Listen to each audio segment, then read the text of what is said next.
Welcome to the Aviv Levi podcast. I'm your host. My name is JF Benoit. I'm the best-selling author of Addicted to the Monkey Mind and Aviv Levi, An Adventure in Belonging. After 12 years of running a holistic addiction treatment center and decades of helping people who have been challenged with conflicts in their relationships, anxiety, depression, and even addiction, what I saw is that the common denominator of our pain and suffering is based on the lack of true connection with ourselves and with other people. Connection underscores absolutely everything in our lives. Whenever we're experiencing distress, when we're being reactive or experiencing triggers, the root cause is often a disconnection and a break in our ability to experience true belonging. So I bring a wealth of experience and empathy, creating a space where you could feel understood and less alone in your struggles. In this podcast, I want to help you tackle the belief that you need to change yourself in order to fit in. A belief that most of us have adopted in our upbringing that keeps creating a tremendous amount of anxiety in our lives. I want to inspire you and guide you to really shed that mindset. So welcome. I'm glad that you're here. So with connections with guests like you and interviews, I'm going to help you truly and support you to be your true self, to be able to let go of performing, let go of meeting other people's expectation, and most importantly, really gain the ability to shed all the self-judgments that we have about ourselves. And instead, really focusing on the resilient person that you are, on the courageous person that you are, and building this ability to experience yourself as this innate love and value that exists within you. So I'm really glad that you're here. Let's explore this together in another episode of Aviv Levi. Carrie, thank you so much for joining me again today. And so what's on the agenda? What are we exploring today? Well, I thought we would talk a little bit kind of more about therapy. So you had the Holistic Treatment Center for 12 years. And at that time, you were doing the experiential engagement therapy. You had developed that. And so now you have the Aviv Levi movement. And I am curious, like, how does that relate to therapy? What does that mean? How is that different? Yeah, I'm excited to explore that because I think a lot of people have a lot of questions about therapy. And I think a lot of people have good and not so good experiences in therapy. Some people are able to create changes and some people are not. And I love this question because it kind of frames it in terms of how have I moved, right, from doing experiential engagement therapy into creating this movement, Aviv Levi, which is founded in connection. So the first thing I think that's most important to understand is that what is the goal of therapy? And the first most important understanding is therapy is about bringing us in the present moment in a healthy way, right? Because if you look at it, our lives is full of reaction. It's full of triggered moments. And when we're triggered, we just create a lot of ripple effects, right? We create a lot of little messes that we leave behind, or we create more conflicts in our relationship. So connection is actually the very thing I found was at the base of the most important ingredient of therapy. And I'm talking about an experience of connection. So doing 20 years of therapy, what I found is that the issue is at the very core, the issue is about our underlying desire to belong. And when we don't have that, so it's like the emotional body is like a radar, and it's constantly scanning. If you're in a public place and somebody rolls your eye at you when you say something, immediately the nervous system goes, "Oh, do I belong here?" Not a problem. Right? Did I do something wrong? Yeah. And we're kind of wired that way. Okay, so the goal of therapy, for a healthy understanding of therapy, is that we need to understand how many constructs in Aviv Levi, we call them false belonging habits. These are construct that we've imposed on ourselves. We've adapted growing up with, let's say, a false belonging of performance, right? We've adopted this performing way to please our caregiver, right? To please our parents or the teachers at school in order to feel like we belong. But is that a natural state of being to perform? So in a solid way, therapy helps us peel the onion to realize that we're tying our sense of self-worth with our accomplishment. That's how it manifests today. Is that a healthy way of living? Most likely not, because when we're not able to receive, the the praise from the people around us, or we're not able to create the success, then does that leave us sort of falling short of belonging? Well, we have that false experience, but it really isn't true. So therapy, I think there's an essential aspect of therapy that's oftentimes missing, which is straight cognitive behavioral therapy helps us understand our beliefs, helps understand, oh, I adopted this belief, and therefore when I believe X, Y, Z, then I don't feel so good about myself. And this is how I perceive myself in this situation or in the world. Yet, the issue with just that knowledge itself is that it leaves a person not equipped with the fight or flight, freeze or fawn response, which exists at the nervous system level. So if we don't learn skills to be able to respond in moments that we're triggered, so that's kind of been proven that our cognitive ability goes out the window when we get triggered. You've done 20 different years of therapy, and I was just wondering what the most common kind of complaint or issue is that people are having to work with. You find it relates directly to what you're talking about, or? Yeah, totally. I think the most common complaint that we've heard from clients was that they would say, I don't understand. I'm attending therapy for 5 years. And let's say they had a drinking problem and they said, I can't stop my behavior, or I can't stop arguing with my partner, or I can't stop my anxiety that I just keep ruminating on. Yeah. So, and that was one of the main things that led me to look at, I was more interested not so much in the methods that we were using as our team and as I was working with therapists, but I kept saying, look, I think we need to pay attention to what are the results. Like, is it landing? Are they able to apply it? Right? So I think that in therapy, oftentimes the application is missing. Mm-hmm.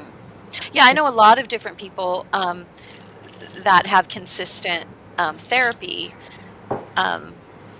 sessions, but I know that with varying degrees, some are like frustrated at a certain point because they don't feel like it's necessarily changing what they want to change. And is that something that like they're not doing something that they should be doing? It's like what is that? Or they're just not ready to see certain things? What's causing that kind of that happening where they're not feeling like they're getting to the bottom of it, I guess? That can be really hard, right? To be in that situation and then start blaming yourself, thinking that there must be something wrong with you if you're not making progress, in your therapy sessions.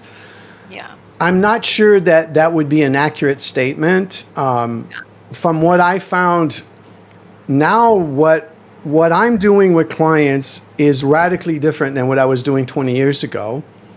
And if I was to demonstrate what happens when I'm listening to a client, and I'll tell them this in advance, I'll say, I will listen to the narrative that you're running. So meaning, I will listen to your thoughts.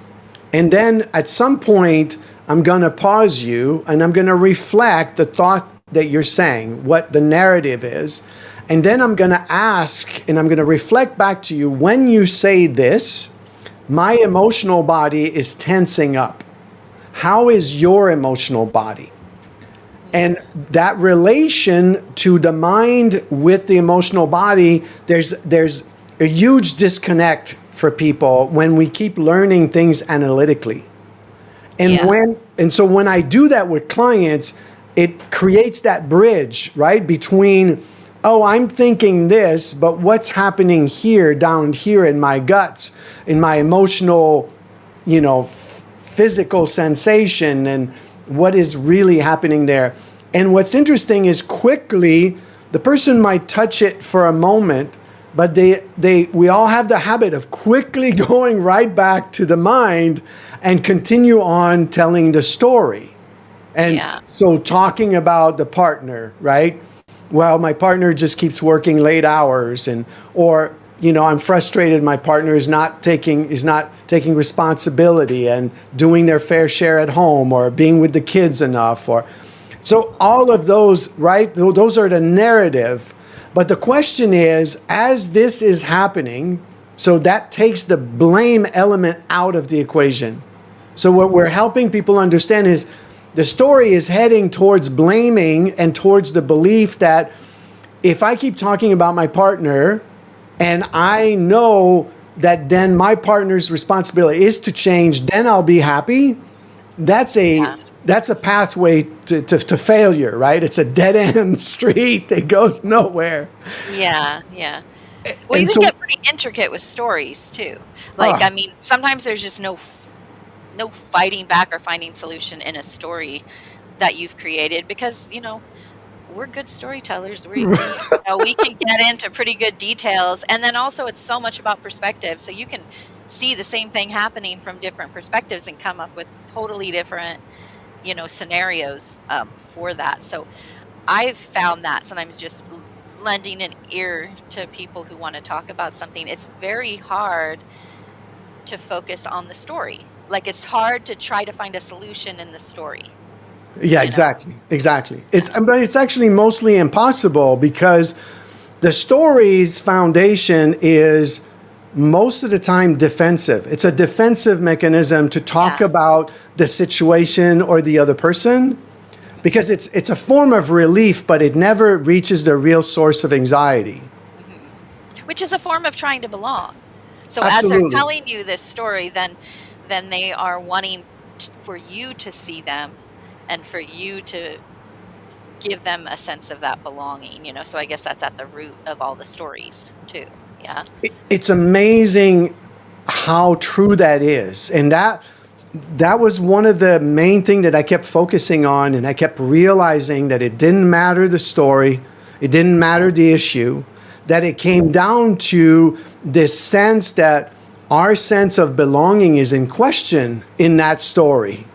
But Yeah. we're not going back inside of ourselves to check in. How does it feel when I'm looking at life as if, like take the partner working late hours? Yeah. What's the real issue? When you finally get down to it, the person can say, I miss my partner. Mhm. Oh, you Yeah. do? And what is that like when you're missing your partner?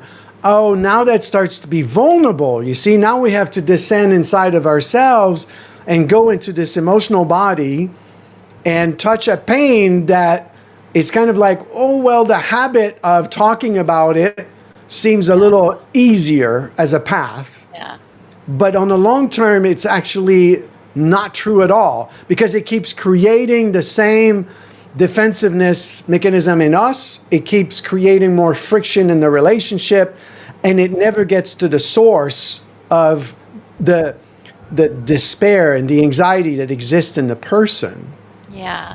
It's interesting too because I've had different people in my life like it is hard to make big changes and like I have somebody that I just love because here he is and he had this like an anger issue when he was younger. It affected his kids greatly and he got to a point where he realized that if I keep doing this like none of my kids are going to have anything to do with me. And he didn't have any therapy. He's an older generation that really didn't like think about things in that way.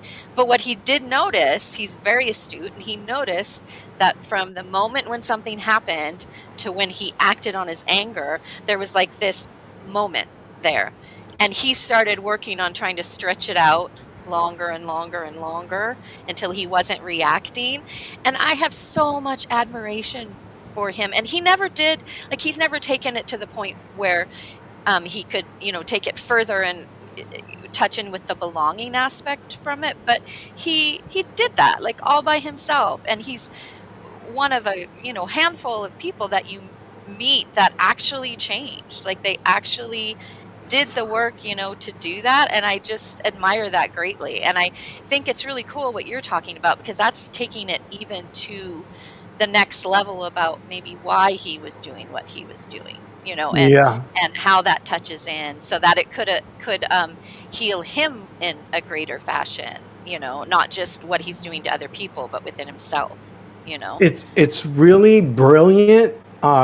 As you're describing this, I'm kind of in awe, because in the Aviv Levi connection way of living, okay, so in the book, I talk about that they are basically 3 doors that if we learn to consistently, when we are triggered, when we are in just a real strong reactive moment, okay? Yeah. That the way out of this is to walk through these 3 doors. And the first door is pausing this narrative. And the way I describe pausing this narrative is to become aware that in the moment that I'm about to say something, so if I'm with my partner and I've had a long day and the partner says, why didn't you empty the dishwasher this morning? I come in and the sink is full. And in that moment, I'm about to say, I've been working hard all day. I'm about to say that. Yeah. If we take a breath, so this is the skill, right? That we go back to the body now, and we take a deep breath, and then we slow it down, right? We just slow it down. And then in a fraction of a second, what we can do is imagine sort of a scenario of how this would play out. And we can do this very quickly, but have an experience of it. So I say, I've been working hard all day. My partner says, So am I. So am I. me too. And then what? And then, so right then and there, you can see how fast we're connecting with, and the importance is to have an experience in our body of, oh, this is going to create disaster. It's going to create disconnection, conflict. Yeah. And in that moment, in that pause, we can take another breath now that we've seen the scenario and say, okay, is that what I want?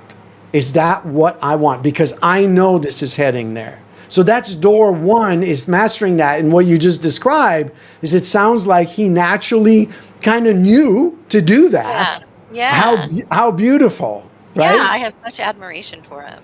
Yeah. It's fantastic. And oftentimes people tell me, well, is taking a pause like meaning that that you're dismissing your partner, right? Yeah. And again, it's like, this is how you do it is how, is the most important aspect. You can't do it in being dismissive. Oh, forget it, right? You walk away. That's not. Don't want to talk about it. Right. Don't want to talk about it. That's a great one, right? We're talking about consciously breathing, imagining the scenario playing out, and then saying to the partner, I need a minute to gather myself. I'll be back. And that is connection, right? It says, I'm not abandoning you. I'm not abandoning the dishwasher thing. I need a moment, right, to gather myself. And as you step away, now you're in a moment of awareness, and you're in a moment of empowerment. Yeah. All right? And a lot of us have not been taught how important that is. I mean, I remember early on in my relationship, I've been married 31 years, and I remember early on, I had the belief that if I walked away from an argument, right, that it meant that I wasn't invested in the relationship. Yeah. Talking I just don't care about you. But it's ironic, because all I did was create more debates and more conflicts, because I never gave myself an opportunity to step back and reflect on what is happening inside of me. What is the part of me that's being reactive? And that's the number one skill. that oftentimes has not been taught and that can make all the difference. Now, the second door is probably where the heavy lifting happens, which is probably the most challenging. And when we learn it, though, there's something that viscerally change. It's not just our mind that changes, right? So imagine in that scenario where the comment came, the partner was able to breathe and pause and then walk away. Imagine learning in this therapy setting where you now focus on yourself. And the question is, what's happening?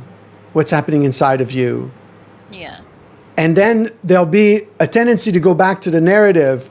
Well, how dare my partner say that? I've been working hard all day. That's, again, the story. That's, and then we redirect the focus and ask the person, so I hear you say that, okay? And what is it like for you to have work all day, come home, and now being asked to do the dishes? Like, how is that experience?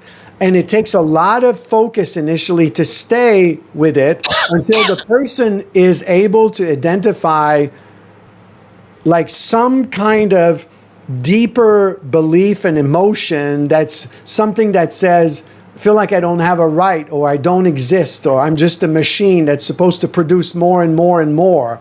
Yeah. And then again, it's like staying with that feeling.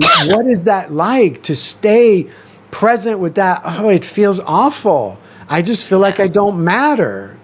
Oh, and what is that like? Well, it hurts. Now, that vulnerability is really the source of that defensiveness that wants to come out. How many people have learned to feel safe to get there? Right? The journey of being able to navigate yourself back to this true feeling of hurt. Yeah. And we used to laugh because when I guide these clients through all this process, I said, if I'd asked you the question to begin with, is your sense of love and value, does it have anything to do with your partner asking you to do the dishes? And they would have said no. And so that's how we function analytically. But at the body level, at the emotional body, that's not what's happening. The emotional body has taken it that way. And it thinks that I don't matter because somehow now I'm supposed to do more. And all of that is trapped in the emotional body and it doesn't get seen, it doesn't get attended to. So the person just keeps being stuck. They think they understand things analytically. Of course, my partner's not responsible for my irritation, but I'm still going to be irritated at my partner. Well, I just had something happen yesterday that I thought was kind of funny because we have a solar system and we have to like reset it sometimes doing something. So I had to get I hang my laundry, here in Hawaii, you can hang it all the time. So I got my laundry, came back in, and I went and turned on something with the solar system, came back in, and then Rich asked me a question. He's like, okay, so did you turn this on? And I automatically think he's giving me grief because I hadn't done the second step yet. And I said, I just was taking the laundry off the line. And he said, oh, okay, well, I just wanted to know because I didn't know if I should do it, And so then, of course, then I thought about it. And later I said, I'm sorry that I just had my own stuff in there thinking you were meaning, this when you weren't actually. But, you have these different reactions just from interpreting what people might mean by it, and you get kind of like torqued off by it, like I'm doing everything I can right now, and that's not even what he meant. Like he just wanted to know if he should do it because had it been done yet, so we can do that. Well, it's insane what you're describing there, okay, is what happens. I don't know a couple that this doesn't happen, that this dynamic doesn't. And for some, it might happen 10 times in a day. For some, it might happen, 4 times in a week. It depends on the relationship. But the truth is, it happens to all of us. And the reason why it does is because this is the conditioning that we receive. So meaning we didn't receive connection first. Yeah. Meaning like, right, whatever it is that we did when we would come home, what was put in question is our behavior. Yeah. It was just like, if you stayed at a friend, right, past your curfew and you show up an hour later, how are you greeted at home, right? Yeah. Right? The focus is on the behavior. Now, Yeah. here's the thing that in parenting that no one learned, okay, is that this mode of operating, of correcting behaviors, does not create self-confidence in the kid. Yeah. So meaning that every time that we focus on the correcting the behavior, at the same time we're undermining the self-confidence in the young person. Now, it seems backwards because the rational mind wants to say, wait a minute, they were late for their curfew, that needs to be addressed. Absolutely, it needs to be addressed, right? That's common sense. Yeah. And what we're saying here is that if we put connection first, then what happens is when you talk about the boundary second, then you have connection and the likelihood of your young kids following through. It just exponentially goes much higher because now you prioritize and their self-confidence stays intact. They know that they're okay. And it really is mind-boggling. Like I have many clients that are parents and I see them like we work on this and we work on this and it's like their tendency to just want to go to the behavior. It's just, right? Yeah. But that's how we're taking it. Like you said, your nervous system is anticipating. Your partner never met any of it, but yet your nervous system is anticipating, he's going to tell me I didn't do the second step. And I already know that. I'm on my way to do it. and don't tell me that. I'm okay, right? Are we okay? Is it okay? I didn't do the second step yet.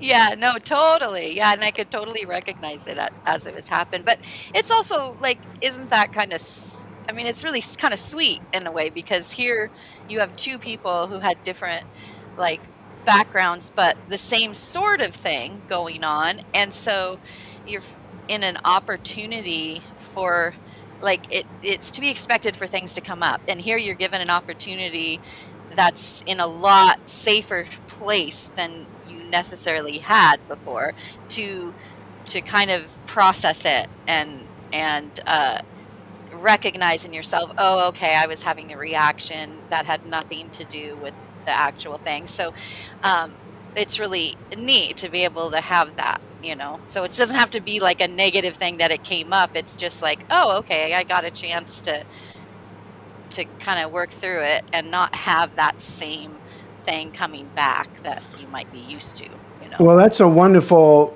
attitude that you have about it. And unfortunately, a lot of couples, they're stuck in these dynamics and it really happens in the details. I mean, really, it'll happen about the toothpaste and the, whatever, right? It'll happen in so many small little, and unfortunately, a lot of couples, what happen is they wait until there's so much disconnection because these little, events like this of friction keep building up. And then eventually that's when they sort of force themselves to go to therapy. Yeah. And I really believe that that's an approach that is not really understanding what an intimate relationship is. Early on in my marriage, I really saw this clearly, and my partner was really clear on this, is that we wanted to be with somebody who was interested in growing themselves.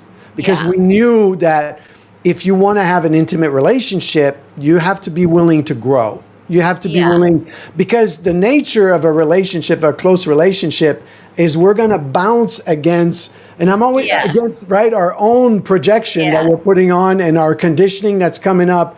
And I'm always amazed of how perfectly matched it is. Have you ever noticed that? Like people trigger each other in such a precisely it's like perfection, And you go how is this and you can think of it as an awful thing or like, okay, opportunity. Right. And for me early on, and we have mentors, we've had different types of people that have been role model for us. and we've had therapists. And the main thing, though, is to realize that the goal of therapy is connection. And so I would invite, the listeners and all of us to really think about this for a minute. What does that really mean? Am I seeing a therapist to understand that all issues are mostly attachment based?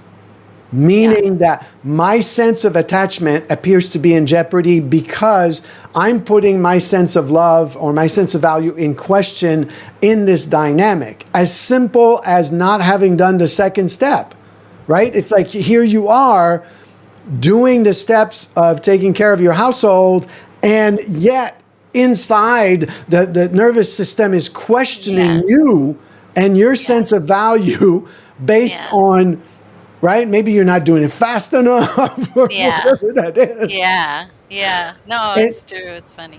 and therapy is oftentimes the science of diagnosis.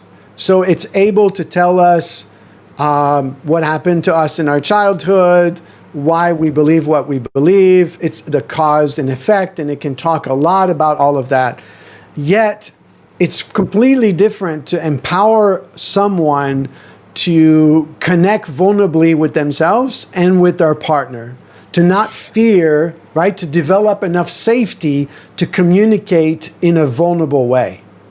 Yeah. And so do you feel like with the new way that you've gone about it, like the Aviv Levi movement, is that like is it beginner friendly? Like is it something that somebody who doesn't have any prior knowledge, they might be in a place where emotionally I mean, I've had different friends that they liked being in that place of getting worked up about something. So is it kind of at whatever stage you're in, is it like beginner friendly, I guess is my point.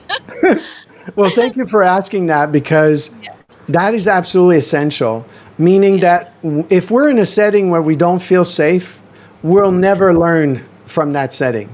The only yeah, thing that happens is preservation, and so the coping mechanism will show up. yeah, And the way the interaction of these three doors and connecting first is that the first step is about creating the safety.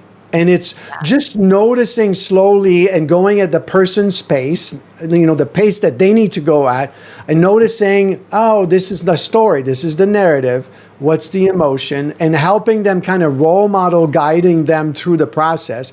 And there's no hurry to go anywhere. There's no yeah, agenda to say, oh, well, you better get vulnerable now. It's like, I've had clients that took, a couple, 2, 3 sessions to really start noticing, oh, yeah, I am feeling this way.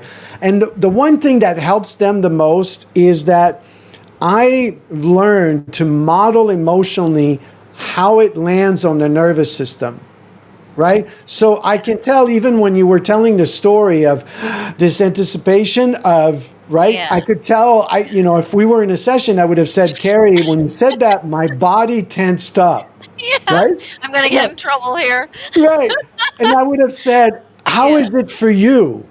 Right? yeah, And so you go, oh, JF is feeling tensing up, and it's not even his yeah, issue. He's just yeah, listening, right? And yeah, so it's yeah, becoming aware that in this emotional dynamic, right, we're all yeah, feeling creatures, and we're going to have feelings whether we pay attention to them or not. We're going to yeah, feel them, right?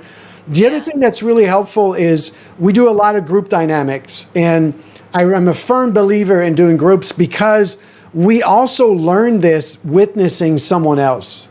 So when somebody is learning and you're observing someone going from their stories to being vulnerable, and then suddenly there's like everything clicks, right? Where you start feeling safer and go, oh, well, yeah, right? We learn best by observing. We've learned pretty much everything by observing. We've learned our father or mother brushing their teeth. We watch them, and that's how we do it, right? That's how we learn. I think it's a good opportunity to also to really identify and be in your emotional body, because I feel like when I've sat in on your groups that you've had, just hearing people talk, you can identify so much with, like, I think almost anybody, no matter what they're sharing, there's some part of it that somebody else will identify with. So even if you're not the one talking, if somebody else is talking, you're always relating it to what's going on inside of yourself, what similar has happened to you. And then it just automatically gives you this heart connection with the person that's offering it. So I feel like it's a really good, like, it's a good opportunity to check in and just kind of hold that emotional part of it, that it gives you that opportunity, I guess, to do that. Yeah, there's so much wisdom in this emotional body and in this emotional intelligence.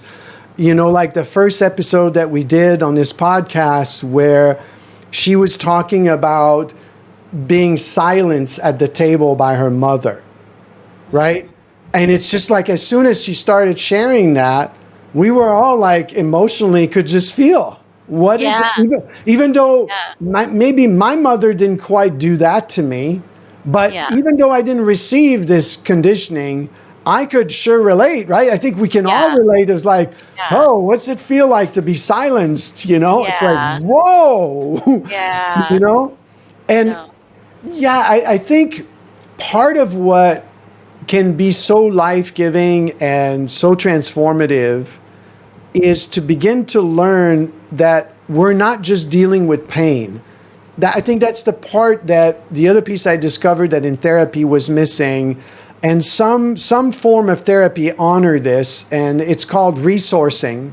And what that really means is when we're going into an issue that we're having and we're starting to be vulnerable and we say, gosh, I feel like I don't exist. I come home, I work hard all day, my partner's asking me to dishwasher or whatever, to empty the dishwasher.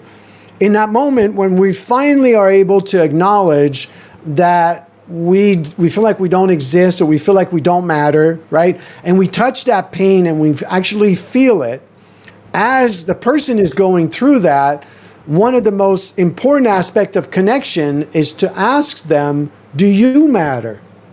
But not asking them before they get vulnerable, but literally as they are open, vulnerable, and now touching this hurt, you can say that it's like the true self reveals itself by being present with the hurt, by being vulnerable. And then what starts happening is the person in that moment can say, well, yeah, I matter. Oh, you do? Can you tell me? And then it's like, Yeah, well, yeah, it's like, I care. Oh, you do care. Tell me about that. Well, I really work really hard to bring money and to take care of my family. Well, what kind of a person does that? Well, a really deeply caring person. So yeah. are you a caring person? And Mhm. now the nervous system goes, well, yeah, I am.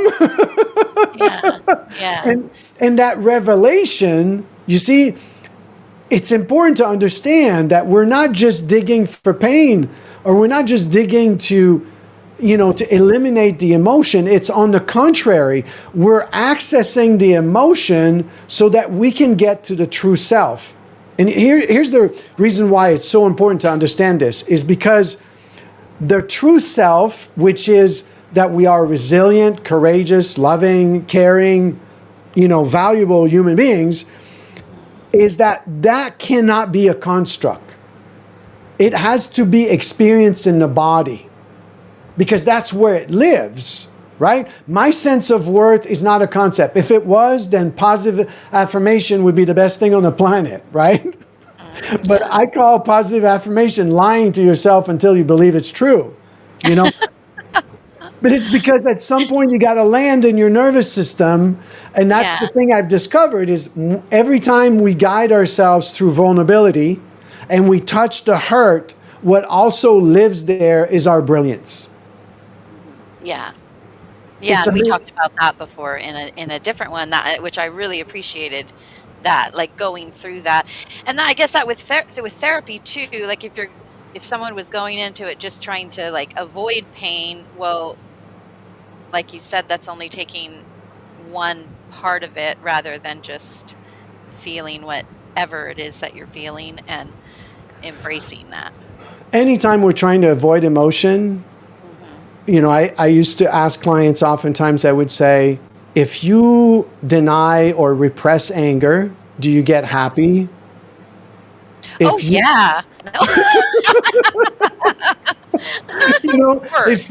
if you deny or repress hurt or sadness, do you get happy? And we Yeah. all know the answer immediately, right? It's Yeah. the truth is that we know that it slowly festers in our emotional body because it never gets seen, it never gets attended to, attuned to, addressed. Hmm. There's such a miracle in bringing presence. And here's the other thing I'm seeing is that I like to think as therapy as a method that can help us move towards connection. Meaning that if I can ask my partner, I notice that you sort of like rolled your eyes or you seem to tense up when I said this. Are you okay? Hmm. Yeah. What a shift, Hmm. right? Where's the emphasis now? It's like Yeah. imagine in a relationship where over time, the more we learn to attend and to walk through those three doors that I'm referring to, what starts happening is this is what our communication starts to look like. And I believe that a really strong therapy setting teaches us about connection. That There's, because, oh, go ahead. Sorry. well, just because that is the real issue. The real issue is we lose connection with ourselves, our sense of love and value, and we lose connection with the other person. Okay. So there isn't really like a client or a patient of a therapist or a client of a therapist that is like so resistant to change that they just won't do anything different. That's not really the issue. It's so weird when I hear for years I've heard therapists say that, like, I think the term that is mostly common use is oppositional defiant, and that term is very misleading. I used to share with therapists and say, what if you could look at it through the lens that if somebody is being extremely defensive, it's because they don't feel safe. Yeah. And our job is to help them feel safe.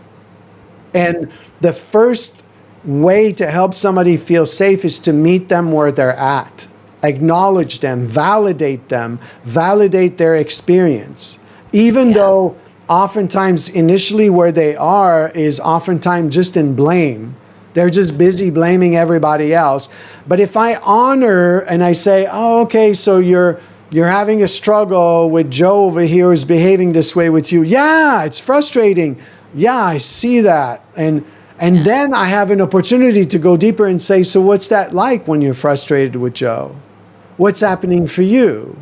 And Yeah. it's a very, creating safety is about a true desire and a curiosity to want to understand what's creating the disconnection, not the other way around, which is a lot of therapists are thinking that they need to change the person or trying to fix the situation. Connection is not based on fixing anything. It's the same thing as the parent focus on the behavior. They're focused on fixing the problem. I've seen that in relationships too, because I remember seeing these two separate relationships, and one person, they had one partner that was always like wanting to fix the issue right there and let's put the spotlight on it, let's get this figured out kind of thing. And then there was this other couple that he just like held space for the person, and over a period of years they went from feeling anxious to not feeling anxious. And I thought, just always thought that was very interesting to see just the difference in how it seemed like the second couple, he wasn't like actively helping in a way, but he was just holding space for, and then I just saw such a change in I, that I think relationship. that I think you're naming the fear here that's so obvious that we fear that if we let go of trying to fix the problem, Yeah. that somehow we're idiots. Yeah. Like literally, we Yeah. unconsciously think that. Like, no. You know what? My kids got to learn that, curfew time is curfew time. It's like, well, okay, yeah. But at the same time, the kid is a person with emotions, and you don't know what happened. And maybe they just had so much fun with their friend that they forgot the time or whatever. Is there room for that? Can we connect with the kid? Or maybe their friend was crying and they just wanted to be there. Yeah. There might have been some really awesome thing that have happened there, right? Yeah, but they got in trouble for it. Right. Or and they felt good about it. But it could also be that they were defiant. It doesn't matter the reason, but what's important is that if you connect with them, even if you connected with the defiance and you find out that the reason they're 1 hour late is because they want to send you a message that they are in charge of their lives, then, right, you can even have like this moment with them of connection around, oh, so you just want to be in charge, Yeah. And you can laugh at it, you can connect around it. And so imagine, because we didn't receive that, I think having this expectation that we should know how to do that with our partner is not well founded, right? It's not even feasible for us to think that way. We have to approach relationship as I'm learning how to connect with myself and with my partner. I'm learning how to be vulnerable. I'm learning how to pause this crazy narrative of when I walk in the door thinking, I didn't do the second step. And knowing that it's okay to not know it all, like not have all the answers, because I remember that was huge when I was going through my 20s. I felt like I needed to have like the right answers or the answers to everything, and it would have just been so much easier to be like, all right, I don't know everything, I'll learn it. I learned that later, but it's a challenge also because in our narrative that's defensive, we want to be right. So we do make the assumption that we know better. Yeah. Or feel like you should, at least, like have that feel like you should know, or like, I got to get it figured out, kind of and it creates more reaction, really. Yeah, it does. So what, we were talking about therapy and stuff. So you're saying when people are looking for a therapist, so you feel like the best thing is being able to find somebody that you feel safe with then? That's absolutely number one. There's been a lot of research done on this topic. They studied the different methodology that therapists were using, and what they found is 80% of what matters most was the connection. And that really shows the importance of that creates safety for vulnerability. And when we learn to be vulnerable, and vulnerability is simply the ability to stop blaming the situation or other people for how we feel. That's what the essence of vulnerability is. And when we're able to own that and own it with ourselves in the presence of someone else, then something starts to shift now, because we can actually ask ourselves if this moment in time defines who we are. I always find it interesting when I reach that place with a client and I ask them, okay, so your partner was frustrated with you, and so you're now seeing that you weren't sure if you were enough in that moment, and you're putting that in question.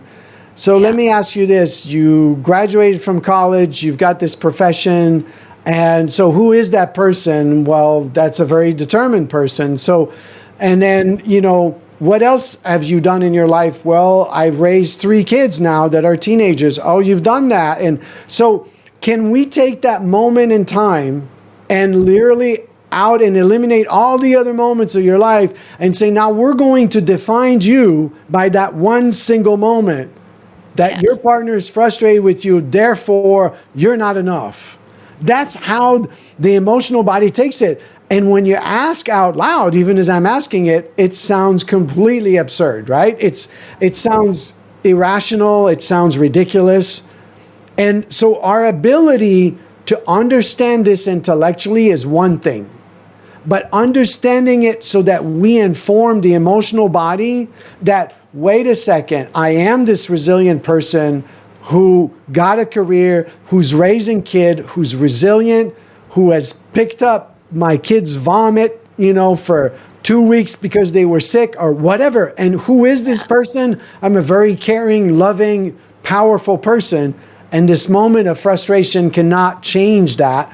When we get to really experience this, when we are experiencing those moments of friction and we're able to get to the depth of that experience in ourselves, then we are less likely to get triggered in the future, because we start establishing where our sense of worth really is based from, where it lives.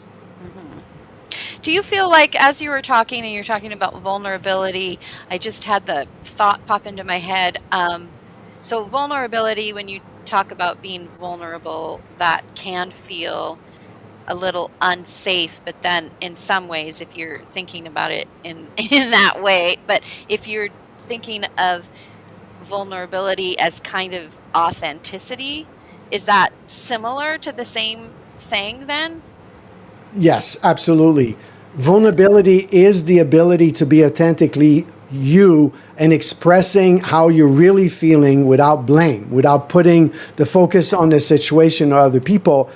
The trick here is that if you are vulnerable in a space where then you get bullied back, or you keep being vulnerable, this is why partners don't make progress, because they'll just keep blaming each other. Well, one person is trying to open up and they're trying to be vulnerable, and then the other person just said, well, see, but it's because you're like this. And so if the debate keeps going while we're trying to be vulnerable, all that does is create a sense that it's not safe to be vulnerable. And then the person reinforces, yeah, shut down, don't be vulnerable, don't do that, it's dangerous.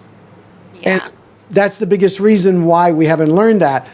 In a session, though, we are able to be vulnerable, and we know that it's going to be a safe space, and we need to build that muscle so that we are able to master that in our personal relationship.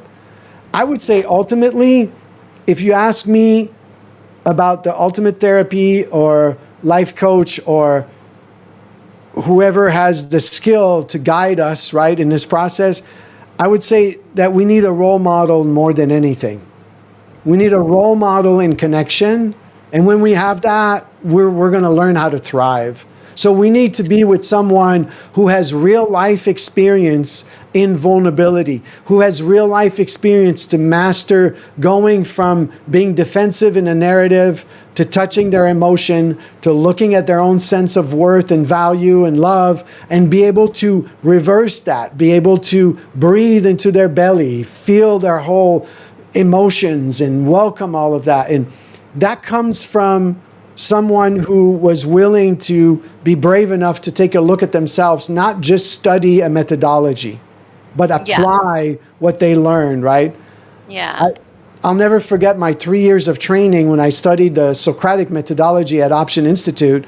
And it was like, if I would do a session with a client in my training, it would be recorded. I'd bring back the session and the teacher would sit with me and say, well, why did you ask that question when one of the questions was off? And I would say, well, I got scared. And then they would say, okay, now you need to go do a dialogue on why is it that you keep getting scared in your session. So it was like applying what we're learning. Or if I was coming to work and I had an argument with my partner, one of the therapists there would say, okay, let's go for a walk. And then we would walk for 50 minutes and do a dialogue. And so I had to spend like 3 years heavily applying what I was trying to learn. And that makes so much sense, right? Yeah. It's powerful when you're with someone that not only has the knowledge of the dynamics of these beliefs and these conditioned way of thinking that we've adopted, but also has the knowledge to navigate the emotion and the aspect of ourselves that just constantly questions who we are in the process. Yeah. So, Yeah. Yeah. All right. Well, yeah, that's great. I think that's helpful for a lot of people to see what the kind of like what the focus could be and just kind of that connection aspect of it for sure. Yeah. And thank you for today for helping us kind of flesh out how, I was really excited to show the listener and demonstrate how connection may appear simple, but in essence, the simplest thing can be the hardest thing to do in life. Yeah. And but to also give us a sense of hope that therapy oftentimes makes things more complicated than they need to be. The Yeah. science of learning to be vulnerable and communicate authentically is not that complicated. But what it does take is a lot of courage initially, because we are so wanting to be defensive, to blame others and the stimulus, and we want to stay in our narrative because that's what we've been conditioned to do. That's how we've created safety for ourselves up until that point. Right. And I would say safety at best, like maybe partial safety, Yeah, yeah, you not know? true safety. Right. Our Well, cocoon. awesome, Terry. Thank you so much. That was You're a welcome. wonderful session today. Yeah. Thanks for listening to the Aviv Levy podcast. Click on the link in the description below to record one of the questions you may have that we'll answer on one of our future podcasts. Also, I'd like to invite you to be a guest so that we can support you in delving deeper in resolving some of the core issues that you might be dealing with. Don't forget to check out my link for my books, also our newsletter, online groups, and the weekend adventures that I offer. Again, it is extremely rewarding to be on this self-discovery journey with you and to actually get to experience a sense of true belonging.